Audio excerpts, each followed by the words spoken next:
#1 pick for July 2015. It came out right at the very end. Is Sex Criminals #11. I wrote a review for this on this some website, coverjudger.com, and probably going to be referencing it a lot, but feel free to read it.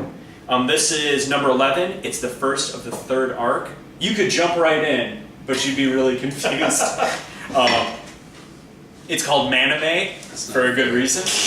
It's been 6 months since a new Sex Criminals came out, which it just makes me appreciate it more. So they can take all the time they want. But this was a true return to form.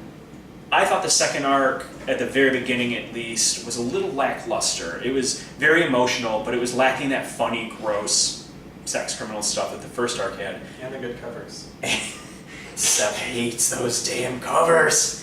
The good covers are back. The humor's back. And one of the things that I reference a lot in the review is the fact that this world is building very, very naturally. So we start out with this book that is about Susie, and it's like kind of heartbreaking. She even says at some point, "This gets funny, I promise," like in the first issue.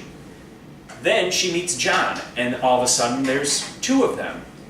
Together they have this power. If you don't know what Sex Criminals is, whenever they climax, time stops.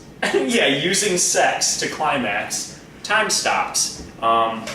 Then to save a library, they decide, well, what if we rob the bank that the library owes money to? Because that is borderline victimless. This Robin comes to Hood that. Robin Hood Yeah, style. Robin Hood style with sex. And but so it started off with Susie, and then it spread to Susie and John, and then we get these other characters, the sex police, who are now branching off as well, and now we're getting also Susie and John's roommates, old friends, and even calling her a love interest is kind of a mislabel. She's a porn star that John very much enjoyed when he was a child. But this world building is awesome, and just like the character list, the weird sex powers that they have are also growing.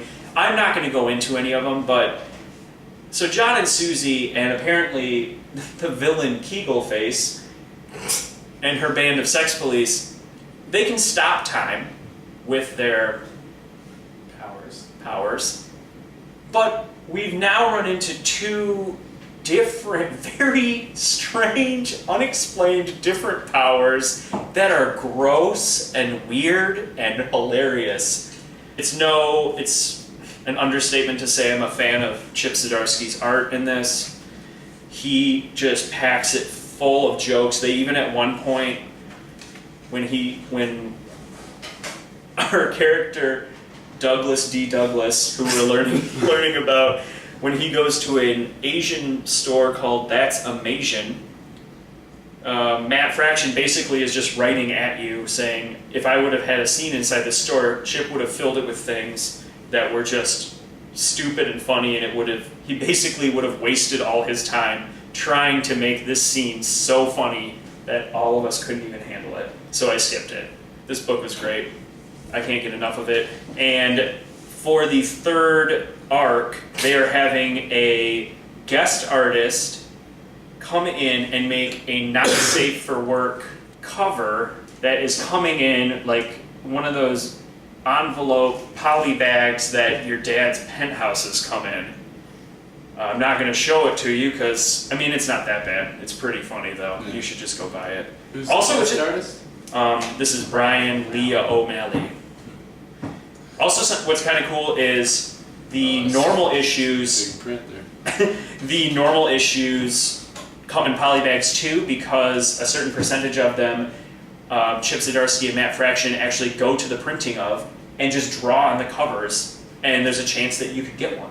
I think that's awesome. Sex Criminals, it is not a gross out American Pie like sex humor. Yeah. It's so much more than that. There is that, and I like that too, but it's an emotional, understanding, awesome ride. Oh, no, we didn't read it. He's just judging the cover.